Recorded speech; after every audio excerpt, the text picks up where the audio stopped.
नमस्कार दोस्तों, मेरा नाम है प्रवीण और आप देख रहे हैं पाविका फ्लिट से इस चैनल को एक बार फिर से। तो आज मैं लेकर आपके लिए बहुत ही important topic again from the strength of material. जैसा कि आप देख रहे हैं कि आज फिर वापस हम न्यूमेरिकल लेके आए, that is a type 5 and this is your triaxial stress problems. यानी कि ये अलग तरह का न्यूमेरिकल है, इसी वजह से मैं अलग अलग टाइप में ये न्यूमेरिकल्स को लेके आ रहा हूँ। और जो टॉपिक है हमारा अगेन ट्राई एक्सेल स्ट्रेस, आप देख रहे होंगे काफी दिनों से हमारा ट्राई एक्सेल स्ट्रेस का ये टॉपिक चल रहा है। आज ये इसका लास्ट मीन्स क्या बोलते हैं टाइप है, तो इसके बाद मैं देखूंगा अगर कुछ रह गया इस चैप्टर से तो मैं वो कंटिन्यू करूंगा, otherwise our first chapter is finished.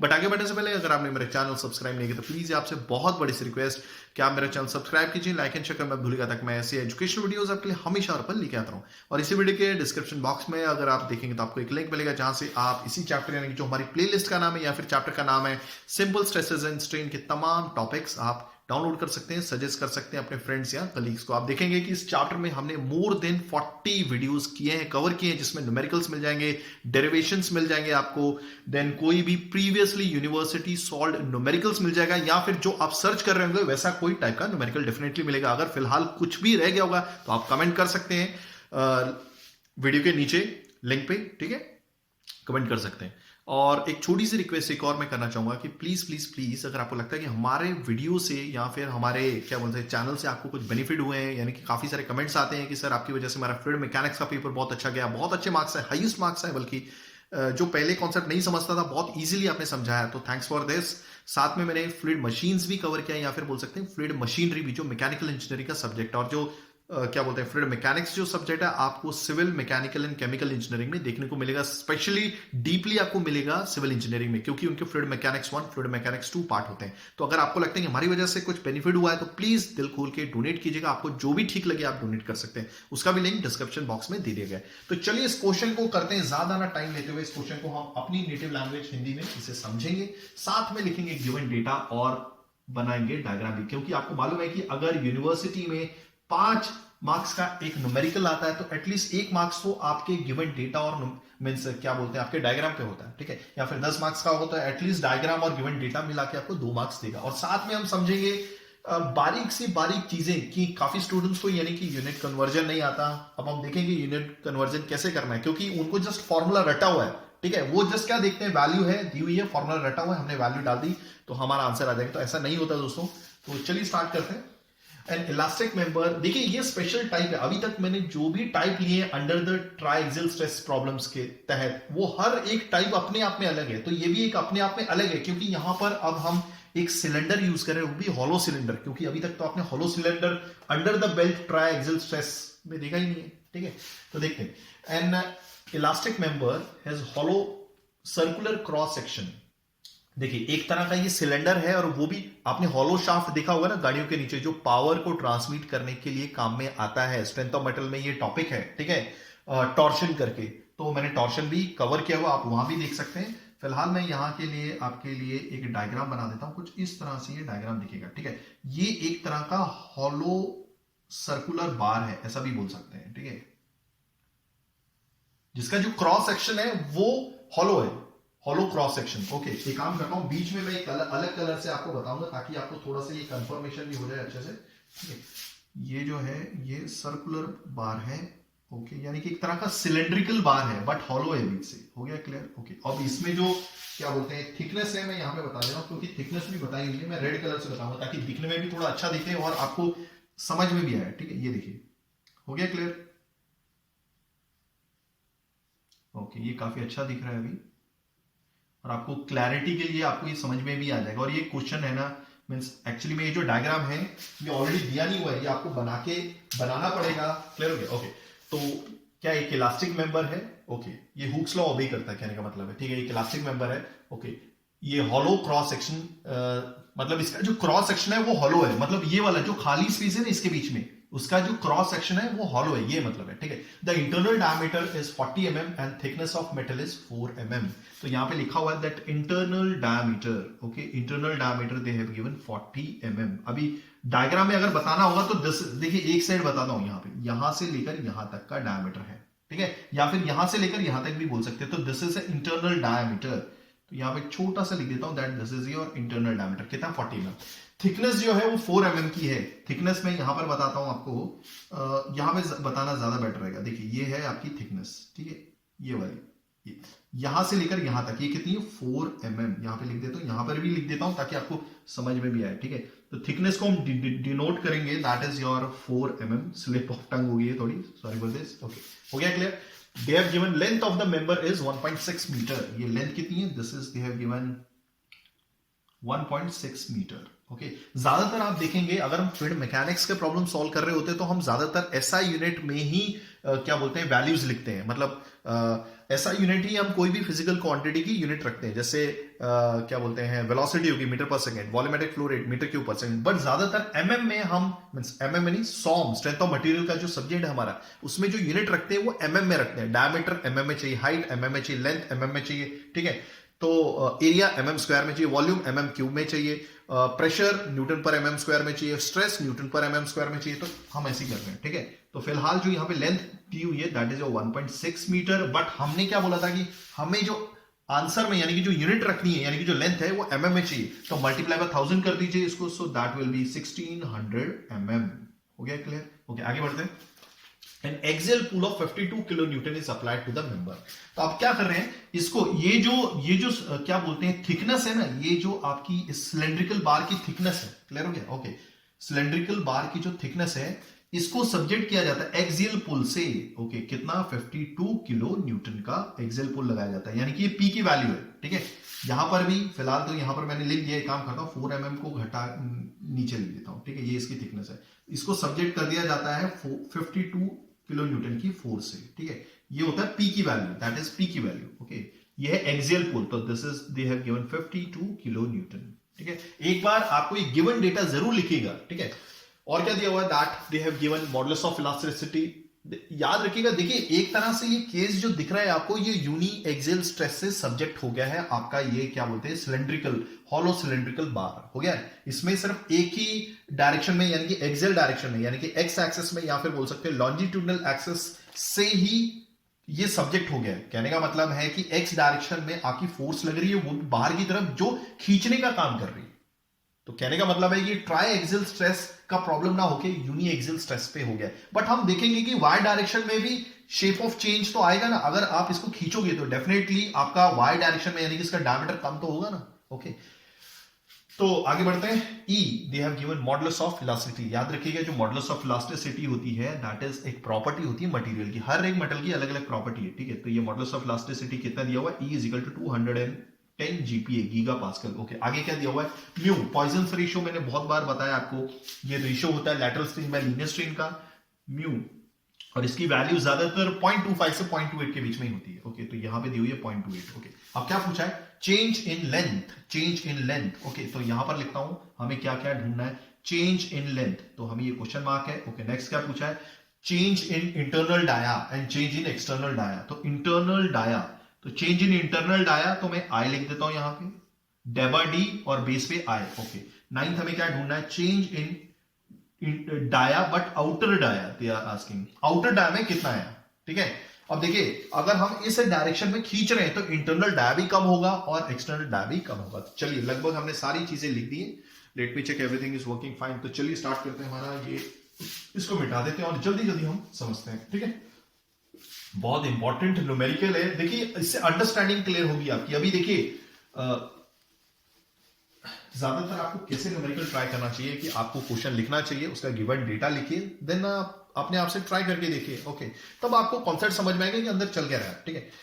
तो अभी हमें सबसे पहले ढूंढना क्या है, that we have to find out change in length. Okay, change in length, और चेंज इन लेंथ आएगा कैसे। अभी तक हमारे जितने भी 4 न्यूमेरिकल हुए उसमें हमने देखा कि हम ज्यादातर हम क्या फाइंड आउट करते हैं, ओवरऑल लीनियर टेंसाइल स्ट्रेन। अगर आपको थोड़ा सा आपने ध्यान दिया होगा, ठीक है, EX ये ओवरऑल चाहिए, या फिर रिजल्टेंट लीनियर टेंसाइल स्ट्रेन। और आपने देखा था कि हमने कैसे फाइंड आउट किया था, ठीक है, वो कैसे फाइंड आउट किया था, that is your sigma x upon E। याद रखिएगा ये हमारा क्या है, ये लीनियर टेंसाइल स्ट्रेन है, minus okay mu sigma y upon E। ये क्या है हमारा, ये लैटरल स्ट्रेन है, ठीक है, ये लैटरल स्ट्रेन है। ये देखिए मैक्सिमम इतना एक्सपैंड हो, ये तब हमें यूज करना है जब तीनों डायरेक्शन से आपकी फोर्स एक्ट कर रही है, तो ऑटोमेटिकली जो भी आपका क्या बोलते हैं इलास्टिक मेंबर है वो सब्जेक्ट हो जाएगा ट्राई एक्सियल स्ट्रेस से, ठीक है। और एक और था, that is your mu sigma Z upon E.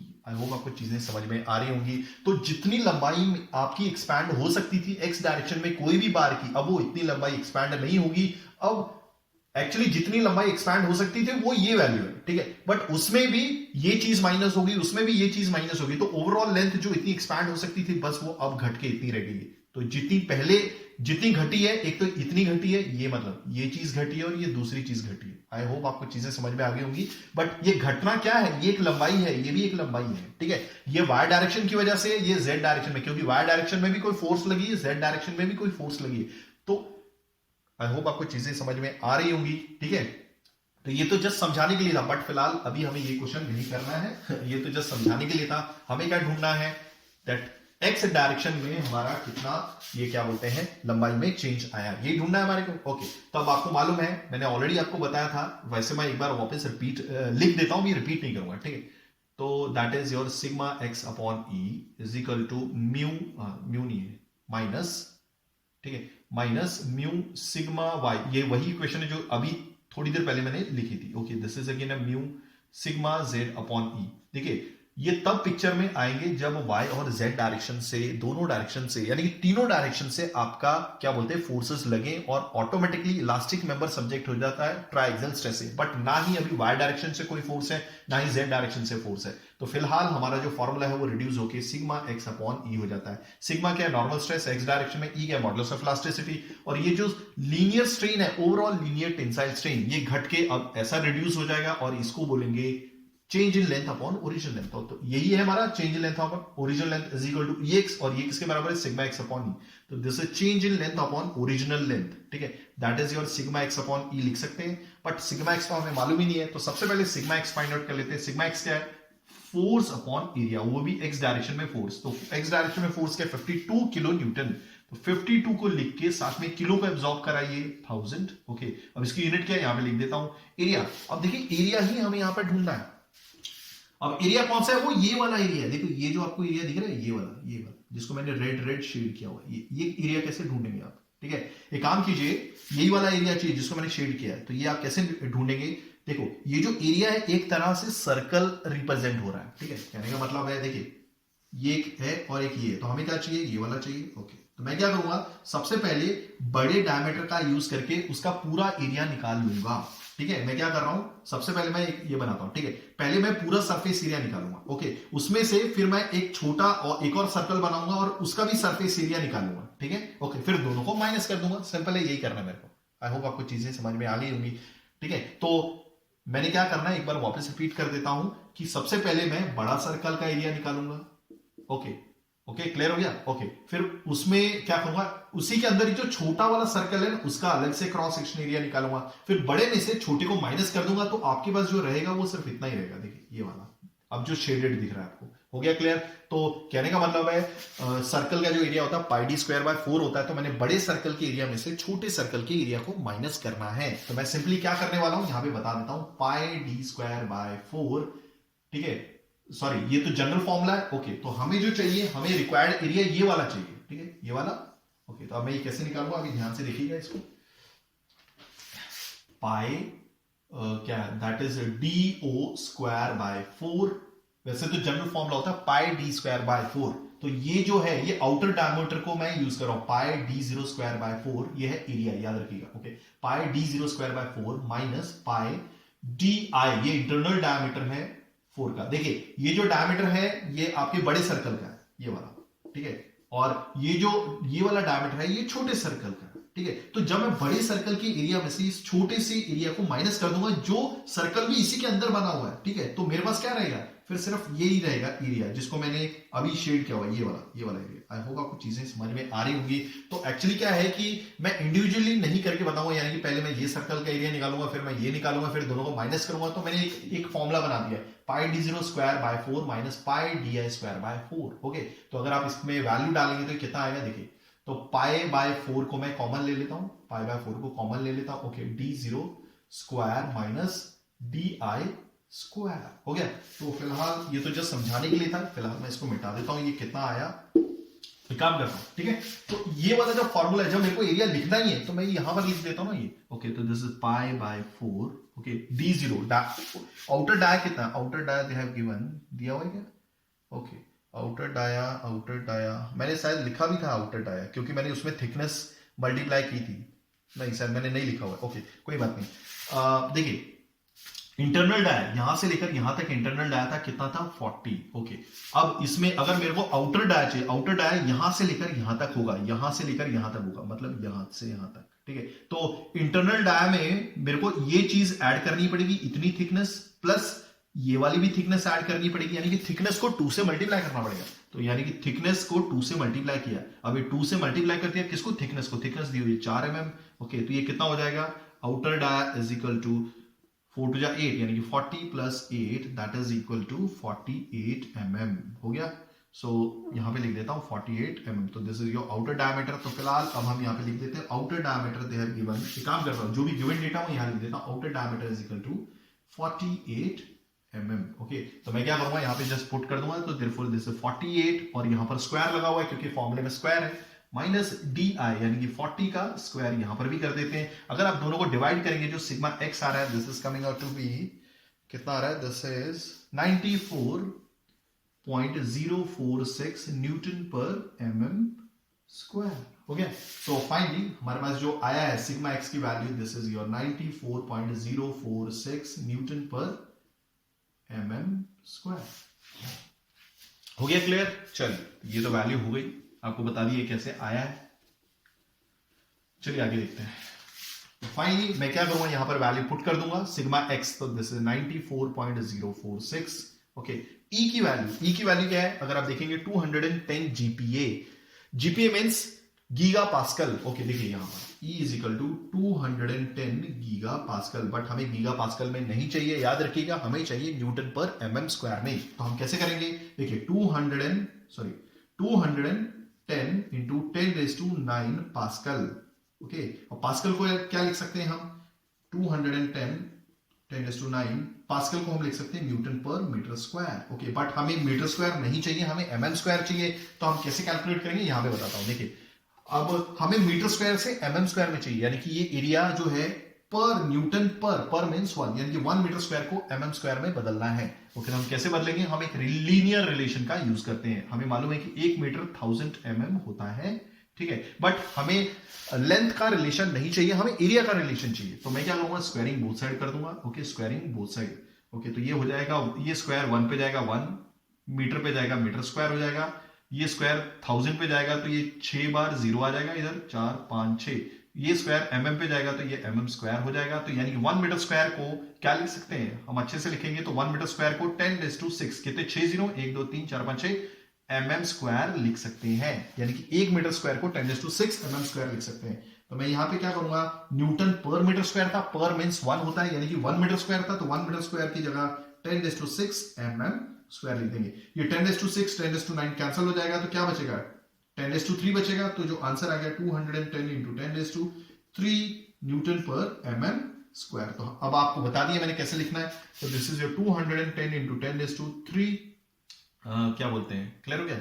Okay, so therefore देखिए इसकी यूनिट सिग्मा एक्स की यूनिट क्या थी, न्यूटन पर mm स्क्वायर, ठीक है, और इसकी ई की यूनिट भी न्यूटन पर mm स्क्वायर। तो दोनों आपस में कैंसिल हो जाएंगे, इसकी कोई यूनिट नहीं होगी। तो ये जो आएगा change in length upon original length, this is coming out to be, जिसका मतलब क्या होता है, सिग्मा एक्स, ये 6x नहीं है, सिग्मा एक्स है, ठीक है, नॉर्मल स्ट्रेस है x डायरेक्शन में।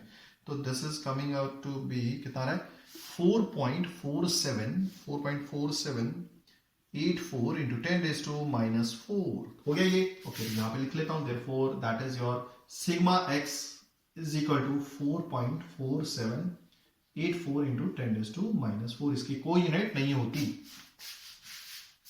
तो ये तो था जस्ट समझाने के लिए, इसको भी मिटा देता हूं ताकि ये स्पेस भी थोड़ी बहुत यूज कर ली जाए। ओके, सो हमें क्या चाहिए था, हमें किससे मतलब है, हमें तो चेंज इन लेंथ से मतलब है। तो ये एल को मैं यहां मल्टीप्लाई कर दूंगा, so therefore change in length is equal to 4.4784 into 10⁻⁻⁴। Okay, ये जो लेंथ है जब मल्टीप्लाई होगी यहां पर, अब लेंथ क्या लिखनी है हमें, एमएम में लिखनी है, तो 1600 mm हो गया। सो इसकी कोई यूनिट नहीं होती, इसकी यूनिट होती है एमएम, तो वही यूनिट इस चेंज इन लेंथ की आ जाएगी। तो अगर आप मल्टीप्लाई करोगे तो you'll get this 0.71654 mm। I hope आपको ये भी समझ में आ गया होगा। तो यहां पे लिखता हूं फोर्थ, ठीक है। तो therefore change in length is equal to 0.71654 mm। हो गया, चलिए ये भी हो गया, ठीक है। ओके, तो अब हमें क्या ढूंढना है, अगर आप थोड़ा सा गौर करेंगे तो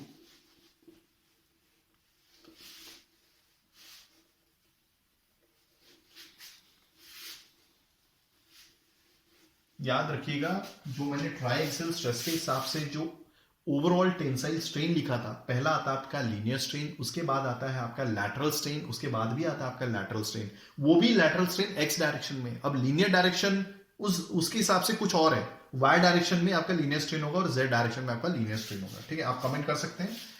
अब क्या पूछा है, चलिए ये तो हो गया हमारा, क्या हो गया, चलिए हो गया। अब चेंज इन डायमीटर, आप थोड़ा सा गौर कीजिए कि अगर मैं इसको खींचूंगा तो डायमीटर तो आपका वाई डायरेक्शन में, ठीक है। अगर मैं इस एक्स डायरेक्शन में खींचता हूं तो ये होता है आपका पॉजिटिव लीनियर टेंसाइल स्ट्रेन। तो वाई डायरेक्शन में ऑटोमेटिकली कॉन्ट्रैक्शन तो आएगा ही आएगा, सिकुड़न तो आएगी। ओके, तो ये वाई डायरेक्शन है, ठीक है। तो हमें क्या ढूंढना है, चेंज इन डायमीटर। ओके, फिलहाल यहां पर जो चेंज इन डायमीटर वो इंटरनल में भी ढूंढना है और आउटर में भी ढूंढना है। तो सबसे पहले एटलीस्ट हम change in diameter upon original diameter, यानी कि ये तो ढूंढे, वो तो बात की बात है कि इंटरनल और आउटर डायमीटर की बात, ठीक है। तो change in diameter upon original diameter, ये क्या, ये तो EY ही होना चाहिए। क्लियर हो गया, ओके। बट अगर ये क्या बोलते हैं डायरेक्शन से ट्राइएक्सियल स्ट्रेस का क्या बोलते हैं प्रॉब्लम होता, तो इसको हम कैसे ढूंढते थे वो आपको मालूम होना चाहिए। That is your sigma y upon E minus, okay, mu sigma x upon E minus mu sigma z upon E। ये हमारी इक्वेशन बन जाती थी। बट फिलहाल ये जो केस है ये ट्राइएक्सियल स्ट्रेस प्रॉब्लम्स का नहीं है, ये है हमारी linear tensile strain x direction में। ये मैक्सिमम लेंथ थी एक्चुअली में, देखो, हाँ, अब ये एक्स डायरेक्शन में थोड़ी, यानी तो वाई डायरेक्शन में, ठीक है। तो ये मैक्सिमम लेंथ थी जो वो बढ़ सकता था, बट बेचारा बढ़ नहीं पाया क्योंकि इसमें कॉन्ट्रैक्शन हो गया। एक्चुअली में जो अब जो लेंथ सिकुड़ने के बाद आई है वो इतनी आई, एक्चुअली में ये इतना बढ़ सकता था कब, जब बाकी दो फोर्सेस वाई डायरेक्शन और जेड डायरेक्शन में एक्ट नहीं करती, सिर्फ एक ही डायरेक्शन में एक्ट करती, बस वो वाई, ना ही एक्स डायरेक्शन में कोई फोर्स एक्ट करती, ना ही जेड डायरेक्शन में कोई फोर्स एक्ट करती, ये जेड है, याद रखिएगा, ठीक है। ओके, तो इतनी बढ़ सकती थी, बट वो इतने से कम हो गई। कितने से कम हो गई, वो इतने से कम हो गई, वो भी दो पार्ट में डिवाइड होगी। ओके, पहला ये पार्ट और ये दूसरा ये पार्ट, तो यानी कि पहला ये पार्ट है और ये दूसरा दो पार्ट है। क्लियर हो गया, ओके। ये हमारी लैटरल डायरेक्शन में, ये लैटरल डायरेक्शन में, क्लियर हो गया। ये हमारा क्या बोल सकते हैं, देखिए ये लीनियर टेंसाइल स्ट्रेन है, ओके, ये हमारा लैटरल टेंसाइल स्ट्रेन है। आई होप आपको चीजें समझ में आ रही होंगी। ये जो वाई की लंबाई में कमी हो रही है, ये भी वाई के डायरेक्शन में ही है और ये भी वाई के डायरेक्शन में ही है, बट ये किसकी वजह से हो रही है ये कमी, ये एक्स डायरेक्शन में जो फोर्स एक्ट हो रही है जो उसको खींच रही है, ये जेड डायरेक्शन में जो फोर्स एक्ट हो रही है जो उसको खींच रही है, इसकी वजह से वाई डायरेक्शन में कॉन्ट्रैक्शन आ गया। तो पहली जो कमी है वो ये है, दूसरी कमी जो ये है। तो ओवरऑल अब जो बाकी रह गई है सिंपल, यानी कि एक बड़ी चीज से हम दो छोटी चीजें माइनस कर रहे हैं, तो जो पहले इतनी एक्सपैंड हो सकती थी अब वो बस इतनी ही एक्सपैंड हो सकती है। आई होप आपको चीजें समझ में आ रही होंगी जो मैं कोशिश कर रहा हूं समझाने की। तो ये तब होता है जब ट्राइएक्सियल स्ट्रेस प्रॉब्लम्स हम कर रहे होते हैं, ठीक है। फिलहाल इसमें तो वाई डायरेक्शन मतलब जेड डायरेक्शन है नहीं है, ठीक है। तो अब ये सॉल्व की भी नहीं जा सकती, क्यों, क्योंकि हमें वाई डायरेक्शन में हमें स्ट्रेस पता ही नहीं है, ओके। जेड डायरेक्शन तो यहां पर है ही नहीं है और जेड डायरेक्शन के ऊपर जो पड़ने वाली फोर्स नहीं यानी कि स्ट्रेस थी, वो भी नहीं मालूम है। तो एक तरीका है हम ढूंढ सकते हैं, ठीक है। मैं यहां पे बताता हूं आपको, ये जो EY है, ठीक है, ये EY हम कैसे ढूंढेंगे। एक चीज है यहां पर जो ये EY है, ठीक है, ये स्ट्रेन जो है, देखिए इस एक्स डायरेक्शन में तो आपका लीनियर स्ट्रेन हो रहा है और वाई डायरेक्शन में आपका लैटरल स्ट्रेन हो रहा है। क्लियर हो गया, आई होप आपको चीजें समझ में आ गई होंगी। ये हो गई हमारी एक्स डायरेक्शन, ये हो गई वाई डायरेक्शन। तो वाई डायरेक्शन में जब भी कभी भी कोई भी डायरेक्शन में आपका लीनियर स्ट्रेन होता है तो उसके परपेंडिकुलर जो डायरेक्शन होती है वहां पर लैटरल स्ट्रेन ही होगा, यानी कि सिकुड़न होगी, कॉन्ट्रैक्शन होगा, ओके। तो ये हम कैसे निकालेंगे, ओके। तो ये होता है हमारा एक formula lateral strain upon linear strain और इज इक्वल टू म्यू। अब आप देखिए लीनियर स्ट्रेन कौन से डायरेक्शन में, एक्स डायरेक्शन में, तो ये क्या हो जाएगा आपका, ध्यान से देखेंगे तो लेटरल स्ट्रेन आपका वाई डायरेक्शन में। तो इसको अगर सिंबल के हिसाब से लिखूं तो मैं ये कैसा होगा, सिंबल के हिसाब से हो जाएगा E Y. Okay, linear strain क्या होगा, एक्स डायरेक्शन में आपका लीनियर स्ट्रेन है, that is equal to mu. और अगर हमें म्यू ई वाई चाहिए तो म्यू को ई एक्स से मल्टीप्लाई करना पड़ेगा। सो देयरफॉर म्यू क्या है 0.28। ई एक्स की वैल्यू अभी हमने लिखी है, ई एक्स की वैल्यू हमने लिखी थी, देखिए यहां पर लिखी थी हमने, डेल एल अपॉन एल क्या होता है, ये ई एक्स ही होता है। तो ये जो वैल्यू होती है हमने बीच में लिखी थी बट मैंने मिटा दी थी, दैट इज योर 4.47। ये मैंने हमने बीच में लिखा भी था 84 इंटू 10⁻⁻4, इसकी कोई यूनिट नहीं होती। तो यही वैल्यू यहां पर लिखता हूं, ये E X change in length upon original length है 4.4784 इंटू 10⁻⁻4। ओके, अगर आप इसे मल्टीप्लाई करेंगे देयरफॉर ई वाई जो है, ई वाई क्या आ जाएगा, दैट इज योर क्या आएगा, ओके सो अगर आप मल्टीप्लाई करेंगे तो कहां पे लिखा है, हाँ यहां पे लिखा हुआ 1.2539 इंटू 10⁻⁻4, ये आ गया हमारा ई वाई। हो गया क्लियर, तो ये हो गया ई वाई। फिलहाल मैं इसको लिख लेता हूं, सॉरी यहां पर लिखा हुआ यही वैल्यू, तो एक्चुअली में ये सिग्मा एक्स है, और याद रखिएगा, अरे थोड़ा सा गलती हुई, okay this is E x, ठीक है, ये लिखी हुई थी वैल्यू, ठीक है। ओके, तो ये जो ई वाई है ये भी लिख लेता हूं क्योंकि काम की है, E Y is equal to 1.2539 into 10⁻⁻4। हो गया ये क्लियर। ओके, अब ये जो ई वाई है फिलहाल मैं इसे मिटा देता हूं क्योंकि इतना तो हमारा काम हो ही गया, ठीक है। अब ये ई वाई मैं यहां पे रखूंगा, that means this change in diameter upon original diameter, that is E Y, यही मतलब है। ओके, ये कितना है 1.2539 इंटू 10⁻⁻4। ओके, अब हमें मालूम है ये change in diameter upon original diameter, but अभी हमें ये देखना है कि क्या बोलते हैं, इंटरनल डायमीटर के हिसाब से या आउटर डायमीटर के हिसाब से। तो सबसे पहले हम इंटरनल डायमीटर के हिसाब से निकालेंगे, ठीक है। तो ये जो वैल्यू है ना, ये आपकी किसके बराबर रहेगी, देखिए चेंज इन डायमीटर, वो भी internal diameter upon original diameter, ये इसके बराबर भी रहेगी। And change in diameter upon change in diameter कौन सा, आउटर डायमीटर अपॉन क्या बोलते हैं, हाँ तो ये ऐसा लिखूंगा मैं, अब ये ठीक है, change in internal diameter upon क्या बोलते हैं ओरिजिनल डायमीटर भी आपका इंटरनल डायमीटर ही होना चाहिए। और यहां पर है चेंज इन outer diameter upon original diameter भी आपका आउटसाइड वाला डायमीटर होना चाहिए। तो सबसे पहले हम इसके लिए करते हैं चेंज इन इंटरनल डायमीटर के लिए। So therefore this is your D I equal to 1.2539 into 10⁻⁻4। Okay, तो अभी हमें क्या चाहिए, change in internal diameter is equal to, यानी कि इसको क्रॉस मल्टीप्लाई करना पड़ेगा 1.2539 into 10⁻⁻4। Okay, multiply by D I. अब ये डी आई क्या है, इंटरनल डायमीटर दिया हुआ है 40 mm। Okay, so this is coming out to be, change in diameter कितना आ रहा है 5.0158 इंटू 10⁻⁻3। अब याद रखिएगा क्या बोलते हैं, इसकी कोई यूनिट नहीं होती, इसकी यूनिट mm होती, तो वही यूनिट इसमें भी आएगी। तो अब y डायरेक्शन में तो आपका कॉन्ट्रैक्शन ही होगा, तो ये मतलब इतना रिडक्शन हो जाएगा आपके इंटरनल डायमीटर में। अब वैसे ही हम आउटर डायमीटर के लिए भी कर लेंगे, तो देयरफॉर फॉर्मूला क्या था हमारा, यही वाला, तो डेबा d0 upon d0 equal to 1.2539 into 10⁻⁻4। Okay, तो फाइनली ये मैं यहां पर मल्टीप्लाई करूंगा, सो डेबा d0 is equal to 1.2539 into 10⁻⁻4। d0 क्या है, अभी हमने निकाला हुआ है, दैट इज योर, कहां लिखा मैंने, हमने लिखा तो था आउटर डायमीटर हमने लिखा था, दैट इज 48 mm। हाँ, तो मल्टीप्लाई बाय 48, सो ये जो आ रहा है इसकी कोई यूनिट नहीं होती, इसकी यूनिट होती है mm, तो वही यूनिट इसकी भी आएगी, दिस इज mm, ठीक है। सो ये डेबा d0 कितना आएगा, this is coming out to be, यहाँ पे थोड़ी सी जगह कमी पड़ रही है, एक काम करना, इसको बाद में लिखता हूँ 6.01896 इंटू 10⁻³ mm। हो गया clear. So this is again A reduction, क्योंकि इंटरनल डायमीटर कम हो रहा है तो आउटर डायमीटर भी कम होगा ना भाई, क्योंकि वाई डायरेक्शन में तो कॉन्ट्रैक्शन ही हो रहा है क्योंकि वो लैटरल स्ट्रेन है। ओके, सो देयरफॉर अगेन ए रिडक्शन। तो आई होप आपको चीजें सारी की सारी समझ में आई होंगी। मैंने कोशिश की है ताकि आपको हर एक डेटा, हर एक चीज समझाने की। तो अगर आप ऐसी एजुकेशनल वीडियो चाहते हैं तो प्लीज डू राइट कमेंट, मैं पूरी कोशिश करूंगा टाइमिंगली वीडियोस लेके आने की। थैंक्स फॉर वॉचिंग, धन्यवाद, थैंक यू। और अपने सिटी को जहां पर भी आप रहते हैं प्लीज क्लीन साफ रखिए और कोरोना वायरस से बचिए। Thank you very much.